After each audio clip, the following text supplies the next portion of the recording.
Sir कल एक जो पॉजिटिव चीजें हुई इन सब के बीच में वो था एक्सेंचर का गाइडेंस। तो मतलब आईटी स्टॉक्स चलेंगे? देखो भाई, ऐसा है कि दुनिया भर में हजारों आईटी कंपनियां हैं। हाँ। लेकिन इज्जत सबसे ज्यादा एक्सेंचर की है। हाँ सर, वो भी समझाइए क्यों। हाँ, क्योंकि एक्सेंचर का बिजनेस मॉडल हमारी भारतीय कंपनियों के बिजनेस मॉडल के साथ मिलता जुलता है। तो अगर एक्सेंचर अमेरिका में कामकाज अच्छा कर रहा है तो हमें ये कॉन्फिडेंस रखता है कि हमारी कंपनियों को भी वैसे ही कामकाज मिलता है तो हमारा भी ठीक है, और वो खराब करता है तो हमें टेंशन होने लगती है। ठीक है, ये सिंपल सी चीज। कल एक्सेंचर के नतीजे आए, वहाँ नतीजे अच्छे थे और गाइडेंस उन्होंने बढ़ा दिया रेवेन्यू का। करेक्ट। ठीक है, 1% से बढ़ाए, रेंज अपनी बढ़ा दी। 1% बहुत होता है आईटी कंपनियों के लिए। अरे 1% नहीं, आईटी कंपनियों के लिए 1% का रेवेन्यू गाइडेंस बढ़ाना भी बड़ी चीज़ है। एग्जैक्टली। ठीक है, सो उन्होंने गाइडेंस बढ़ाया। तो जैसे उनका गाइडेंस बढ़ता, हमारे देश की आईटी कंपनियों के एकदम मूड माहौल अच्छे हो जा रहा है, खिल जा रहा है, खुश नुमा एकदम। अरे वाह, एक्सेंचर कॉन्फिडेंट है ना कि अमेरिका में काम बढ़िया है, सब फर्स्ट क्लास, हम भी कमा लेंगे।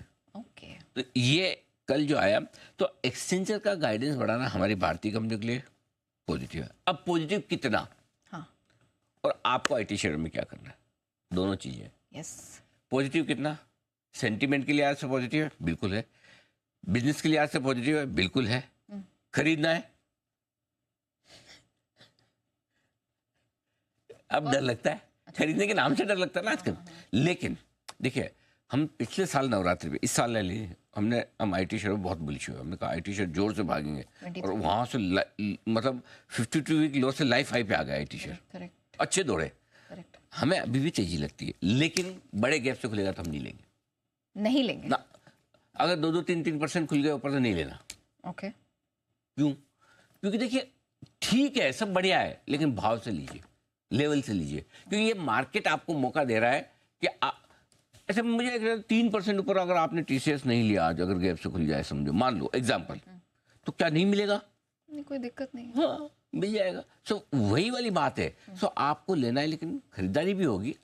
अगर आधा 1% ऊपर खुल गए तो ठीक है, 1-2% ऊपर खुल के स्टेबल हो जाएंगे। गैप से खुलने के बाद और 2-3-4% बढ़ जाए, तब तो आप कूद के लो, कि आज ही बहुत मोटा पैसा। हाँ, मिड कैप आईटी थोड़े बढ़ सकते हैं ज्यादा, लेकिन लार्ज कैप आईटी में बहुत अनाप शनाप तेजी हो जाएगी, उसकी संभावना कम है। मना नहीं करता, बिकेंगे नहीं, ऐसा नहीं कि खुलते गैप से सेलिंग आ जाएगी, खत्म, ये तो मौका मिला निकल जाओ ना। आईटी लेना सबको है, फंड मैनेजर्स को भी सेफ लगता है आईटी। अच्छा। और निफ्टी में आपको आईटी चाहिए ही भाई, निफ्टी का बड़ा सेक्टर है, 2-3 तो बड़े सेक्टर है, बैंक हो गए, आईटी हो गए, एफएमसीजी हो गए, तो आपको चाहिए। अब मना तो कर ही नहीं सकते कि नहीं लेंगे। सो लेना है, आराम से अपने भाव से लीजिए, सही एंट्री लेवल का इंतजार कीजिए और तब खरीदिए। हमारा व्यू भी आईटी शेयर पर भी पॉजिटिव है, बाय ऑन डिप्स है, लेकिन किसी भी भाव पे नहीं।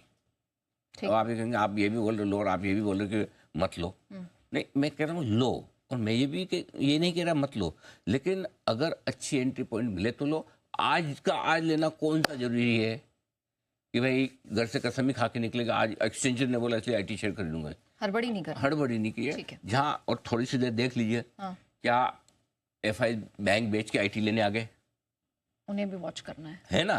तो अपनी सेक्टोरल टर्निंग देखनी है अपने को। ठीक है, बस उतना ध्यान में रखिए। सर मुझे क्यों लग रहा है कि मुझे स्टॉक ऑफ द डे का बिल्कुल बता दें। और बिल्कुल बजा दो, हमें कुछ आईटी शेयर पसंद है, आप बोलो यहीं पे तैयार है। बिल्कुल, चलिए तो स्टॉक ऑफ द डे का बिल्कुल बताइए सर। तो यहाँ हम क्या करेंगे, हम लार्ज कैप से हटके थोड़े मिड कैप की तरफ जाएंगे। ठीक है। और 2 मिड कैप शेयर हमें आईटी में पसंद है। नंबर 1 है कोफोर्ज और नंबर 2 है परसिस्टेंट। दोनों एक साथ ले आइए आप। ठीक है। कोफोर्ज के फ्यूचर्स में खरीदारी करने की राय है। स्टॉप लॉस रहेगा आपका 9,575 का, टारगेट होंगे 9,800 और 9,890। परसिस्टेंट के फ्यूचर्स में खरीदारी करने की राय है। स्टॉप लॉस होगा 6,600 का, टारगेट 6,800 और 6,840। बहुत बड़े गैप से खुलेंगे तो हम इंतजार करेंगे डिप का। दोनों हमें, अच्छा मजे की बात बताऊं आपको, क्या? आपको सरप्राइज होगा। क्या? ये दोनों स्टॉक है ना, कल 2-2% ऊपर बंद हुए। हाँ एग्जैक्टली। हाँ। और दिन भर एक्शन था इसमें। हाँ, और अगर 2-3% और बढ़ जाए तो 5% नीचे से बढ़ गए एक तरह से, मतलब क्लोजिंग बेसिस पे लोअर लेवल से और ज्यादा बढ़े हुए मिलेंगे। मैं आपको बताऊं, देखो मेरे सामने दोनों के फ्यूचर्स हैं, ठीक है। अब आप देखिए, परसिस्टेंट नीचे से 6,550 का लो था कल, कोफोर्ज 9,220 का लो था और 9,660-70 में बंद हुआ। तो इसलिए बहुत नीचे से बढ़े हुए भी है। देखो आप देखो ना, दिख रहा, सुबह सुबह 15 मिनट में बहुत घटे और उसके बाद में एकदम बढ़ गए। सो कूद कूद के नहीं लेना कुछ भी। इनफैक्ट ये स्ट्रेंथ बहुत ही इंटरेस्टिंग थी कि कल के प्रेशर वाले मार्केट में भी ये सारे चढ़े हुए थे। हाँ। इसलिए इसका मतलब क्या है, कल तो किसी को नहीं पता था ना कि एक्सचेंजर गाइडेंस बढ़ा देगा, लेकिन इसका मतलब ये कि आईटी शेयर में है बाइंग, सबको लेना है, फंड को भी लेना है, आपको भी लेना है, रखिए, ठीक है, लेकिन भाव से लीजिए, बस इतनी। ठीक है, चलिए तो आईटी स्पेस पे हम फोकस करेंगे और सर ने अभी आपको आईटी स्पेस की 2 कंपनियां यहाँ पर दे दी।